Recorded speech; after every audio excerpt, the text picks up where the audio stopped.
Хүүхдийн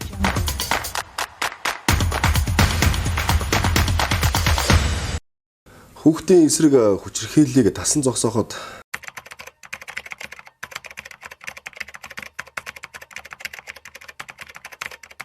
Inspire стратеги аргачлал нэлээд чухал байр суурийг эзлэх ийм цаг үе ирээд байна. Учир нь Inspire аргачлал маань өөрийнхөө агуулгаж байгаа нөхөд 7 төрлийн аргачлал нь харилцан бие биенээ дэмжсэн хүүхдийн эсрэг хүчирхийллийг тасан зогсооход уялдаа холбоо, ач холбогдол, үр дүн мөн бие биендээ бас харилцан дэмж ажилладаг учраас олон улсад хэрэглэгдэж байгаа энэ Inspire аргачлалыг Монгол улс тэр дундаа аймагтаа нэвтрүүлж хүүхдийн эсрэг хүчирхийллийн ажлуудад энэ стратегийг хэрэглэснээр тодорхой үр дүнгууд гарна гэдэгт бүрэн дүр итгэлтэй байгаа.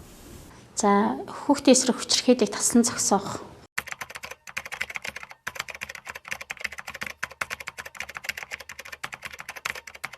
Хууль эрх зүйн орчин маш чухал. За Монгол улсын хэмжээнд хэрэгжиж байгаа гэр бүлийн хүчирхийллийг таслан зогсоох, гэмтэрхээс урьдчилан сэргийлэх, хүүхд хамгааллын бодлон хүүхдийн эрхийн тухай хууль, зөрчлийн тухай хуулиудын хүрээнд хүүхдийн асуудлыг авч хэрэгжүүлж байгаа. За энэхүү хууль эрх зүйн зохицуултыг хүрээнд авч хэрэгжүүлснээр маш олон давуу талтай. Өөрөөр хэлбэл эцэг их асран хамгаалагчийн зүгээс хүүхдэд үзүүлж байгаа бие махбодын болон бэлгийн хүчирхийллүүдийг таслан зогсоох. За эцэг их асран хамгаалагч эрх бүхий хүмүүсийн зүгээс үйлдэгдэж байгаа хүчирхийллийг мөн таслан зогсоох. Нийгмийн хэм хэмжээ, олон нийтийн харилцаа хандлагыг бууруулахад бол энэ хууль эрх зүйн зохицуулт чухал юм аа.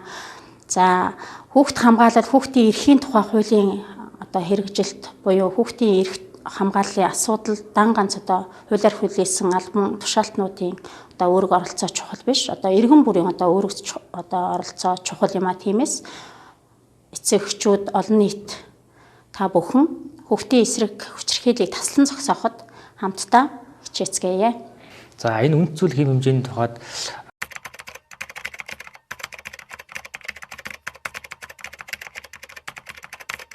авч үзвэл сургуулийн орчинд хүүхдүүдийг үл тийм ээ ялангуяа өөрсдийг нь тийм ээ тэдний бодол санаа хүндэтгэх, оролцоог нь хангах ийм чиглэлийг онцгойлон авч үздэг.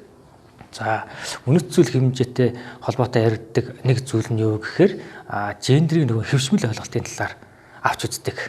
За хөвгүүд бол нэг иймэрхүү байх хэвээр, охтууд бол нэг ийм байх хэвээр гэсэн нийтлэг хандлагууд байдаг. Эдгээр хандлагуудыг авч үзэх юм бол зарим талаараа эдгээр нь хүчирхийллийн хэлбэрийг бол бий болгож байна.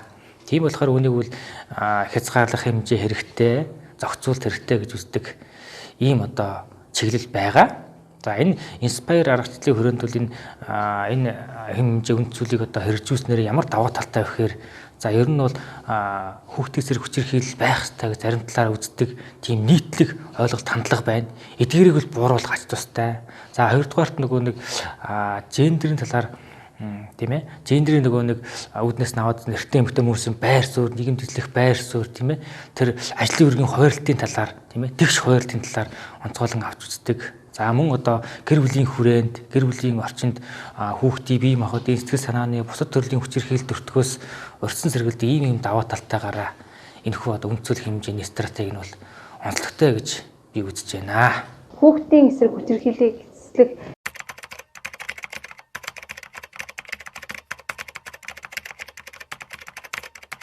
стратегийн хүрээнд аюулгүй орчныг бид нар дэлхийн байран дээр яаж бүрдүүлдэг вэ гэвэл хүүхд хамгааллын тухай бодлогын хүрээнд гэр сургууль гэр маршрутын зураглалыг гаргаж хүүхдийн аюулгүй орчны эрсдлийг тооцож ажилладаг.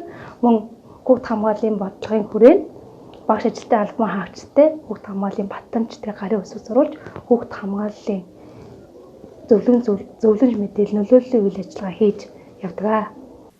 За эцэг хасрын хамгаалагчдад дэмжлэг үзүүлэх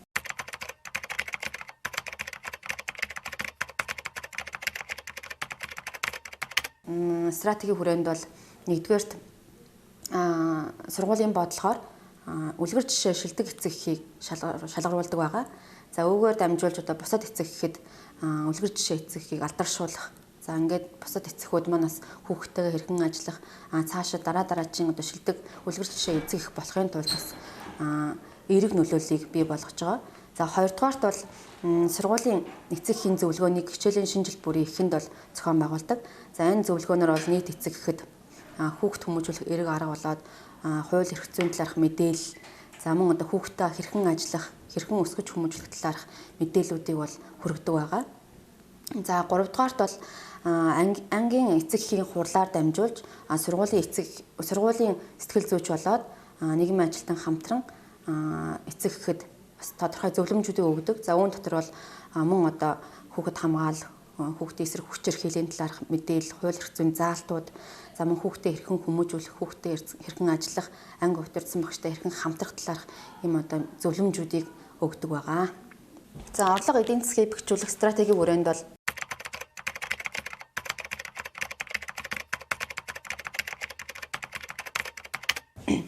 сургуулийн зорилт бүлгийн сурагчдыг хөдөлмөр халамж үйлчилгээний тэтгэврийн тэтгэмжинд хамруулах. За ингэснээрээ сурагчид маань үе тэнгийнхантайгаа мөр зэрэгцэн суралцах, сургууль завсарталтаас өрсөн сэргийлж чадж байна.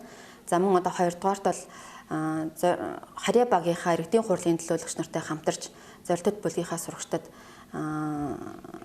хоол хүнсний болоо төлөө нүүрсний одоо тусламжийг бол өгдөг байгаа. За ингэснээр мөн одоо сурагчид маань одоо гачиг дутагдах юмгүйгээр сургуульдаа суралцах, эдийн засгийн боломжийг дэмжиж ингэж сургуулийн бодлогоор хамтын ажиллагаар бас ийм үр дүнд хүрч ажиллаж байгаа. Хариу болно. Дэмжих үйлчлэгээ.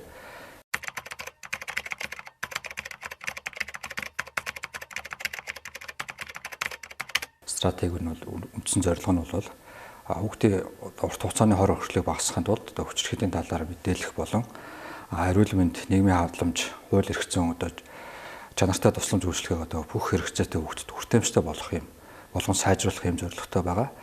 За ерөнхийдөө хүүхдийн эсрэг хүчирхийллийн хохирогч болон хүүхдэд хүчирхийлэл үйлдэгч нарт одоо үзүүлэх одоо дэн үйлчлэгийг үзүүлэхийн зэрэгцээ хэдэн зөвлөгөө өгөх, нийгмийн үйлчлэгийг үзүүлэх нь хүүхдийн одоо амьдрал тохиолдох хүчирхийллийн гинжин одоо эхлэхийг даслан зогсоох, мөн гэмтлийн зочрлын шинж тэмдэг гэх мэт одоо хүчирхийллийн болон би сэтгхүүн одоо эрүүл мэндэд учирсан хор хөрхлийг одоо хүүхдэд одоо сэргээхэд одоо тустай байдаг. Тэгэхээр хариу болон дэмжлэг үйлчлэг үзүүлснээр ижил төрлийн хүчирхийлэл болон богино хугацааны дотор дахин давтагдах нөхцөлийг одоо бууруулна. Мөн зочрол гэмтлийн шинж тэмдгийг бас бууруулах. Гэмтлийн замаар дамждаг өвчний халдварыг болон нөхөн өрчгөө эрүүл мэндэд одоо сөрөг үр дагавар авчрах эрсдлийг бас бууруулах. Богино хугацаанд болон насан туршдаа хүчирхийллийн хохирогч болох эсвэл өөрөө хүчирхийлэгч болох явдлыг одоо бууруулах ийм үр нөлөөтэй байгаа. Энэхүү стратегийн бусад инспайр стратегиудад эрхэн уялдж байгаа талаар бол хамгийн ойрын нь бол боловсрол одоо болон амьдрах ухааны сургалтууд стратегтэй холбоотой зүйл нь болохоор боловсролын байгууллагын ажилтнууд нь хүчирхийлэлд өртсөн хүүхдүүдийг олж танин тохирох үйлчлэгэнд нь холбон зуучлах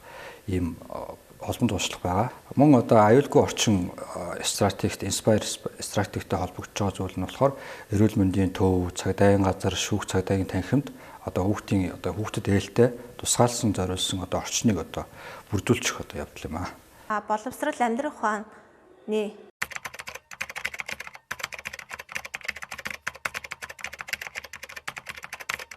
модуль сургалтууд. За энэ дээр маань олонгууд энэ стратеги нь боловсролын түвшний одоо багш, сурагч, эцэг эхчүүдтэй одоо сургуулийн орчинд дэх энэ субъектүүдэд амьдрах ухааны одоо хүмүүжлийн ийм эерэг аргуудыг олгох ийм стратеги байгаа. За энэ дээр болонгууд сурагчдад одоо үе тэнгийн дээдлэгэл дарамт ялгарлан гадаргалтыг сурагчдын хүрээнд зогсоох, багш нарын хүрээнд багш нарт одоо гендерийн эрхтгч байдлын талаарх мэдээллийг олгох, эцэгхийн хүрээнд хүүхдээ эерэг аргаар хүмүүжүүлэх энэ аргуудыг зааж өгөх гэсэн ийм агуулгууд багтдаг байгаа.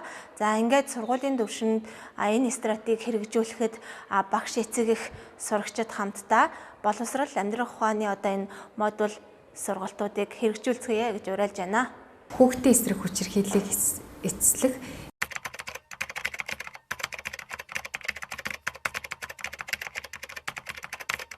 инспайр аргыг бид бүх өдөр тутмынхаа ажилд нэвтрүүлэн ажиллаж байна. Эцэг хасраа хамгаалагч нь хүүхдээ хүмүүжүүлэхдээ хүүхдийн хүмүүжлийн эерэг аргыг хэрхэн хэрэглэж буй байдал дээр хүүхдтэй анхаарал халамж тавьж буй байдал дээр дүн шинжилгээний ажиллаж байна. Эцэг хасраа хамгаалагч нь хүүхдийнхээ анхан шатны хэрэгцээг хангахаасаа гадна хүүхдтэйгээ харилцан ярилцах Тиймээ тэдэнтэй ойлголцох нь маш чухал байна.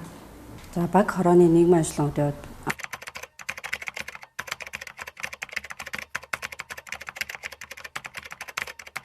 одоо гэр бүлийн хүчирхийлэл, хүүхдийн хүчирхийлэлд бол одоо хүчирхийллийн асуудал кейс файлын ажилдаг. Энэ ажилд бол одоо олон төрлийн аргуудыг бол хэрэгэлдэг. Одоогоор Inspire аргыг бол ашиглан одоо хэрэгжилж байна. Энэ нь болохоор одоо гэр бүлийн гишүүд бие биенээ дэмжсэн, урам зориг өгсөн асуудлыг олон төрлийн асуудлыг шийдэхэд бол маш их тохиромжтой үр дүнтэй арга байгаамаа. За манай гэр бүл хөх залуучдын хөгжлийн газар бол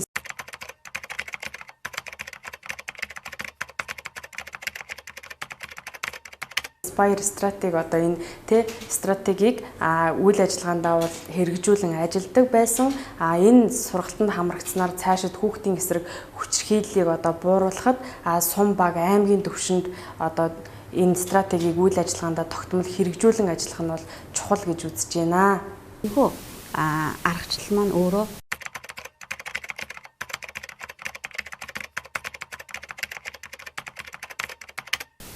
төрлийн одоо салбарын хамтын ажиллагаа уялдаа төвчүүлж өгсөн өөрөө тухайн нөгөө хүүхдийн маань өртөж балцшгүй хүчирхийллийг хамтын одоо уялдаа холбоотой болон төргөн шуурхай шийдвэрлэх энэ одоо нөхцөлийг бүрдүүлж өгч байгаа аргачлал гэж нэгсэндээ ойлгож болохоор байгаа. За тэгэхээр энэхүү аргачлалынхаа энэ 7 стратеги дээр тулгуурлаад тухайн одоо стратегуудыг хэрэгжүүлэх явцын ахиц үр дүн дээр тулгуурлан уртлан сэргийлэх аргуудыг илүү сайн одоо гаргаж тодорхойлж гаргадаг ийм давуу талтай аргачлал гэдгээр энэ Inspire аргачлал маань шинээр нэвтэрж байгаа, үр өгөөж байгаа бодит үр дүнгээ бас харуулж байгаа ийм аргачлал гэж ерөнхийдөө ойлгож болохоор байгаамаа.